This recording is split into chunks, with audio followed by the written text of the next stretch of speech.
Next gen காணொளி நண்பர்களுக்கு இனிய பொங்கல் நல்வாழ்த்துக்கள். இந்த தை மாதம் நமக்கு எப்படி பலன் இருக்க போகிறது அப்படிங்கிறத நம்ம டீட்டெயிலாக பார்த்துருவோம். ஏன்னா ஒரு மாதத்துலையுமே சூரியன் மூவ் பண்ணும் போது சூரியன் தான் நம்ம ஆத்மகாரகன். அவர் எப்படி மூவ் ஆகிறாரோ அது பேஸ் பண்ணி தான் நம்ம எனர்ஜி ஜென்ரேட் ஆகும். அந்த எனர்ஜியை பேஸ் பண்ணி தான் நம்ம வாழ்க்கையை ஓடிட்டுருக்கு. அப்போது ஒரு ஆத்மகாரகனுடைய தன்மையை நம்ம மாத பலன்களாக பார்ப்பது அப்படின்னு வழக்கம் வைத்து கொண்டு இருக்கிறோம். இந்த தினப்பலன்கள் பார்க்கும்போது சந்திரனை வைத்துப்போம், மாத பலன்கள் பார்க்கும்போது இந்த சூரியனுடைய தாற்பயம்.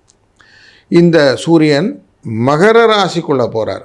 உத்தராயண புண்ணிய காலம் அப்படிங்கிற விஷயம் ரொம்ப விசேஷமானது.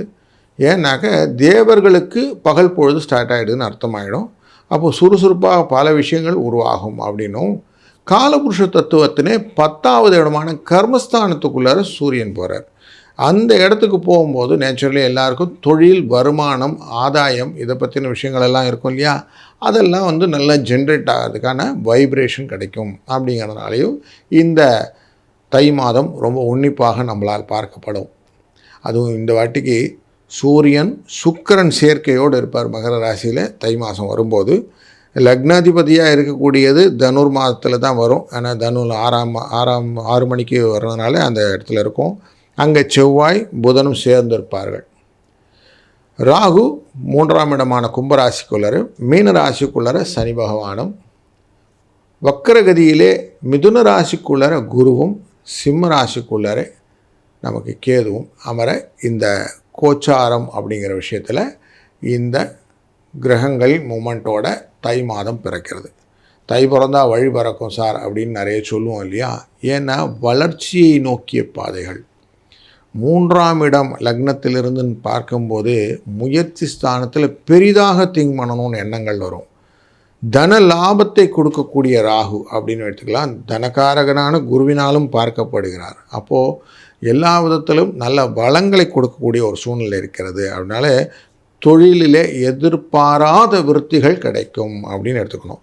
அரசியல் வாழ்க்கையில் இருப்பவர்களுக்கு சில குழப்பங்கள் உண்டாகும். தங்கம், வெள்ளி போன்றவைகள் ஏறுமுகத்தை சந்திக்கக்கூடிய சூழ்நிலை. அதுபோல் இயற்கை சூழ்நிலைகளே எதிர்பாராத மழை வளமும் வருவதற்கு வாய்ப்பு இந்த தை மாதத்தில் உண்டு. அப்படிங்கிறத மைண்டில் வச்சுட்டு நாம் ஒரு ராசிக்கும் எப்படி பலன் இருக்குன்னு பார்க்க போகிறோம். வாருங்கள். கன்னி ராசி நண்பர்களே, உங்களுக்கு நீங்களே தான் சத்ரு. வெளியிலேருந்து ஆட்களை கூட்டிகிட்டு வர வேண்டாம். உங்கள் குழப்பத்துக்கு நீங்களே அடிமையாகிடுறீங்க. என்ன செய்யணுங்கிற காரியத்தை செய்கிற போது மறந்துடுறீங்க. அதுதான் பிரச்சனையே. ஆனாலும் உங்களுக்கு ஒரு ஐடியா உண்டு. எதை பண்ணணுமோ அது முதல்ல ஃப்ரேம் பண்ணி அதுக்குள்ளார மூவ் பண்ணிகிட்டே போகிறீங்க. கொஞ்ச நேரம் வேகமாக போகும்போது சில சிக்கல்கள் உண்டும். அந்த சிக்கல்களில் தான் நீங்கள் வாழ்க்கையில் பார்த்துட்ருக்கிறீங்க. அப்படிப்பட்ட உங்களுக்கு இந்த மாதம் தை எப்படி பிறக்க போகுது அப்படின்னு பார்த்தோம்னா, 12ஆம் அதிபதி அப்படிங்கிற சூரிய பகவான் மகர ராசிக்குள்ளார பிரயாணம் செய்கிறார். இந்த மகர ராசி அப்படிங்கிறது உங்களுக்கு ஒரு நல்ல வரப்பிரசாதம். 5ஆம் இடம் குழந்தைகள் விஷயத்தில் நல்ல மூமெண்டெல்லாம் இருக்கும்.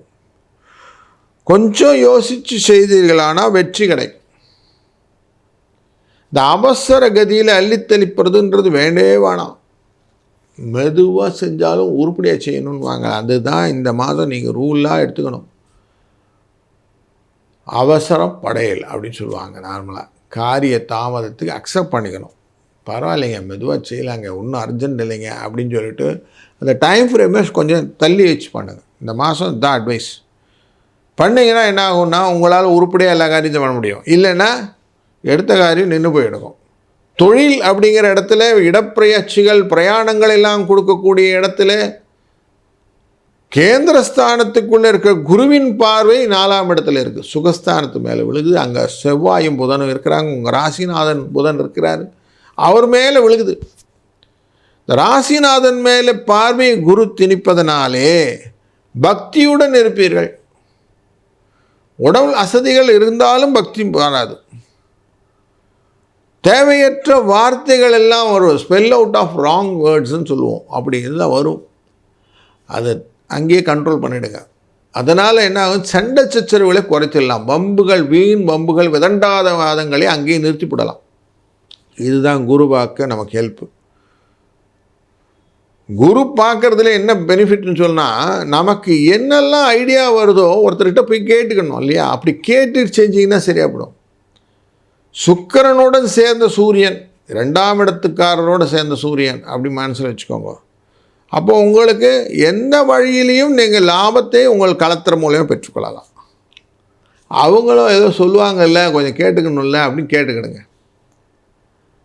6ஆம் இடத்துல ராகு இருக்கிறார். பண வரவை கொடுக்கறதுக்கு குருவின் பார்வை இருக்கிறது. ஆனால் பணம் வந்துடும். இந்த ஃபினான்ஷியல் பொசிஷனில் நல்லா இருக்க போகுது, அதில் ஒன்றும் மாற்றம் இல்லை.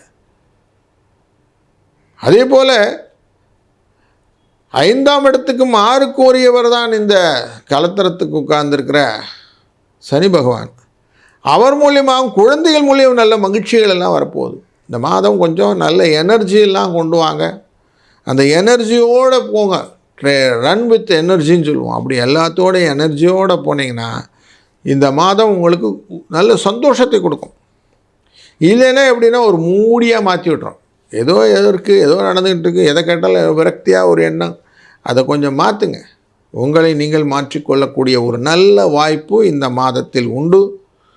அதனாலே உங்கள் வித்தைகளும் குழந்தைகள் மேலே இருக்கிற அன்பும் வெளிவரும். கற்பனைகள் வெளிவந்தபோது உங்களுக்கு சந்தோஷங்கள் வெளிவந்துவிடும். அதனால் கொஞ்சம் சந்தோஷமாக ஈஸ் அவுட் ஆகி எல்லாருக்கூடையும் ஜாலியாக ஜோக்காக நிறைய மியூசிக்லாம் பண்ணி அதெல்லாம் சந்தோஷமாக நீங்கள் ஷேர் பண்ணி சந்தோஷமாக இருக்கணுங்கிற மனநிலைக்கு இந்த மாதத்துக்கு மாற்றிக்கொள்ளுங்கள். அது மூலியமாக உங்களுக்கு இந்த மாதம் முழுவதுமே நல்ல மகிழ்ச்சியும் நலமும் கிடைக்கட்டும். வாழ்க வளத்துடன்.